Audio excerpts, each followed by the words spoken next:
நண்பர்களே, டிரைவர்களின் கவனத்திற்கு பாருங்கள். ஞாயிற்றுக்கிழமை கோழி கடைங்களுக்கு கொடுக்கறதுக்காக எடுத்துகிட்டு வந்துக்கிறாங்க. இந்த ரூட்டு பார்த்திங்கனாக்கா மொரப்பூர் டு கல்லாவி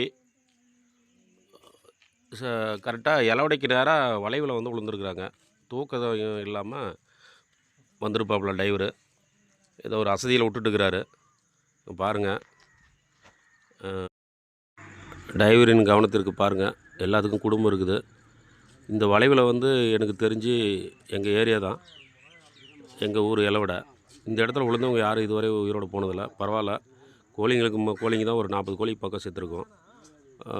ஆளுங்களுக்கு பாருங்கள், தம்பி கை கட்டி, யாருக்கும் உயிர் சேதம் இல்லை பசங்களுக்கு. பாருங்கள், எல்லாத்துக்கும் குடும்பம் இருக்குது. டிரைவருக்கு கவனத்திற்கு தூக்கம் வந்தால் ஒரு இடத்துல நின்று தூங்கிட்டு போங்க. இது எவ்வளோ பேஜார் பாருங்கள். இந்த தம்பிக்கு தவடை காட்டி ஒன்றும் பிரச்சனை இல்லை. டிரைவர்களின் கவனத்திற்கு தயவுசெய்து தூக்கம் வந்தால் ஒரு இடத்துல நிறுத்திட்டு போங்க. இன்றைக்கி பாருங்கள் எவ்வளோ கஷ்டப்பாருங்க. உயிரோடு இருக்கிற கோழியெல்லாம் வந்து வேறு இடத்துல வேறு வண்டியில் ஏற்றுறாங்க பாருங்கள்.